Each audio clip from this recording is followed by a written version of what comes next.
मुळात सांगलीमध्ये महापालिकेचे नेतृत्व एका महिलेकडे असून सुद्धा सांगलीमध्ये महिलांच्या स्वच्छतागृहाची अवस्था अतिशय दयनीय आहे। म्हणजे मुख्य बाजारामध्ये सांगली मिरज कुपवाडच्या मुख्य बाजारपेठेमध्ये महिलांसाठी स्वच्छतागृहाची सोय नाही, महिलांची मोठी अडचण होते।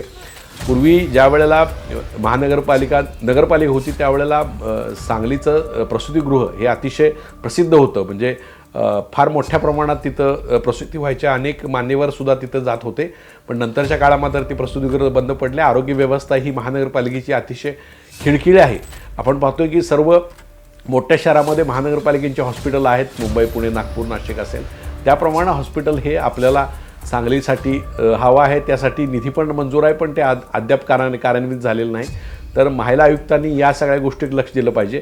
पण आपण जर पाहिला तर सांगलीला पाणी पुरवठ्याचा एक मोठा प्रश्न आहे। एक शरीरनाल्याचा प्रश्न अद्यापही गेल्या महानगरपालिकेच्या स्थापनेपासून 25 वर्ष अगोदर आणि स्थापनेनंतर 25 वर्ष नंतरसुद्धा सुटलेलं नाही आहे। यासाठी 94 कोटीचा निधीची एक योजना आहे ती प्रलंबित आहे।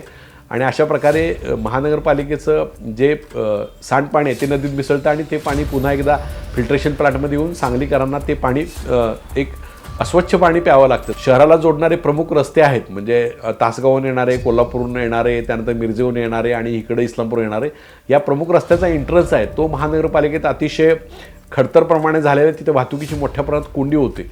तर जिल्हा पोलीस अधीक्षक असतील, जिल्हाधिकारी असतील यांच्याबरोबर महापालिका आयुक्तांनी कम्युनिकेशन करून, सार्वजनिक बांधकामाचे अधिकारी यांना कम्युनिकेशन करून त्या रस्त्याबद्दल एक गंभीर तोडगा महापालिका आयुक्तांनी काढला पाहिजे।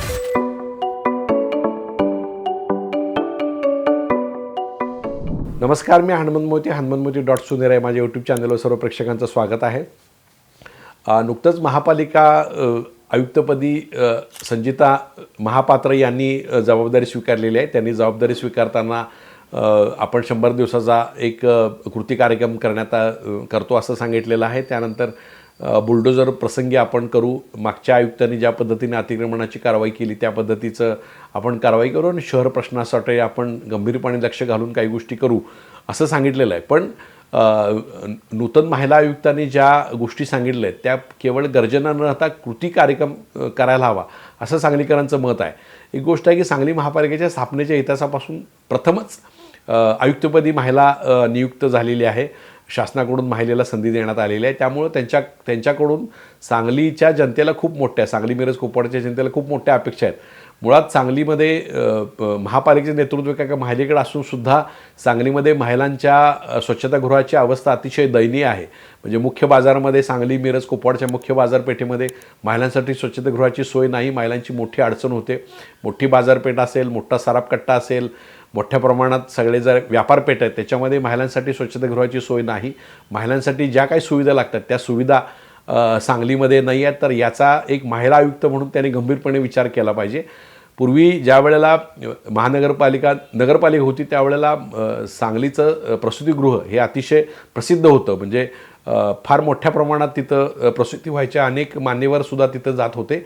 पण नंतरच्या काळामध्ये ती प्रसूतिगृह बंद पडले। आरोग्य व्यवस्था ही महानगरपालिकेची अतिशय खिळखिळी आहे। त्यामुळं एक वारणालीचं मल्टीस्पेशालिटी हॉस्पिटल असेल, इथं सांगलीमध्ये अतिथीगृहाचे प्रसिद्ध हॉस्पिटल असेल किंवा महापालिकेचे राष्ट्रीय आरोग्य योजनेअंतर्गतले दवाखाने असतील किंवा जे डायग्नोस्टिक सेंटर किंवा मिरजेमध्ये दवाखाने असतील, हे सगळे दवाखाने महिलांच्या दृष्टीनं आणि सर्वसामान्यांच्या दृष्टीनं सक्षम करण्याची एक मोठी गरज आहे। तर आयुक्तांनी त्या आरोग्य व्यवस्थेकडे जोरदारपणे लक्ष देण्याची गरज आहे। जी प्रलंबित हॉस्पिटलची कामं आहेत तीसुद्धा केली पाहिजेत आणि जो भार महानगरपालिकेच्या जनतेचा सिव्हिल हॉस्पिटल सांगली आणि सिव्हिल हॉस्पिटल मिरज पडतो त्यातला बराचसाच भाग महानगरपालिकेने घेण्याची गरज आहे। आपण पाहतोय की सर्व मोठ्या शहरामध्ये महानगरपालिकेचे हॉस्पिटल आहेत, मुंबई पुणे नागपूर नाशिक असेल त्याप्रमाणे हॉस्पिटल हे आपल्याला सांगलीसाठी हवा आहे। त्यासाठी निधी पण मंजूर आहे, पण ते अद्याप कार्यान्वित झालेलं नाही। तर महिला आयुक्तांनी या सगळ्या गोष्टीत लक्ष दिलं पाहिजे। महानगरपालिकेची जबाबदारी स्वच्छता आणि देवबत्तीची असते, पण महिलांसाठी स्वच्छता आणि पाणीपुरवठा ह्या दोन गोष्टी महत्त्वाच्या आहेत। पण आपण जर पाहिला तर सांगलीला पाणी पुरवठ्याचा एक मोठा प्रश्न आहे। एक शरीरनाल्याचा प्रश्न अद्यापही गेल्या महानगरपालिकेच्या स्थापनेपासून 25 वर्ष अगोदर आणि स्थापनेनंतर 25 वर्ष नंतरसुद्धा सुटलेलं नाही आहे।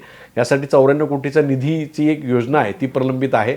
आणि अशा प्रकारे महानगरपालिकेचं जे सांडपाणी आहे ते नदीत मिसळतं आणि ते पाणी पुन्हा एकदा फिल्ट्रेशन प्लांटमध्ये येऊन सांगलीकरांना ते पाणी एक अस्वच्छ पाणी प्यावं लागतं। तर यासाठी एकतर ज्या वेळेला वारणा उद्भव योजना किंवा थेट तांदुळीतनं पाणी योजना ह्या सगळ्या दूरच्या गोष्टी आहेत, ह्या सगळ्या लवकर होणार नाहीत. पण अशा वेळेला महापालिका आयुक्तांनी स्वच्छ पाण्यासाठी फिल्ट्रेशन यंत्रणा जी आहे सांगली मिरजेची, तर ती अतिशय सक्षम करण्याची गरज आहे.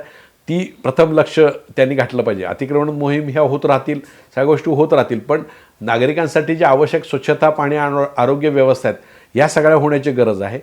शहराला जोडणारे प्रमुख रस्ते आहेत, म्हणजे तासगावहून येणारे, कोल्हापूरहून येणारे, त्यानंतर मिरजेहून येणारे आणि इकडे इस्लामपूर येणारे, या प्रमुख रस्त्याचा एंट्रन्स आहे तो महानगरपालिकेत अतिशय खडतर प्रमाणे झालेला आहे. तिथे वाहतुकीची मोठ्या प्रमाणात कोंडी होते. तर जिल्हा पोलीस अधीक्षक असतील, जिल्हाधिकारी असतील, यांच्याबरोबर महापालिका आयुक्तांनी कम्युनिकेशन करून, सार्वजनिक बांधकामाचे अधिकारी यांना कम्युनिकेशन करून त्या रस्त्याबद्दल एक गंभीर तोडगा महापालिका आयुक्तांनी काढला पाहिजे.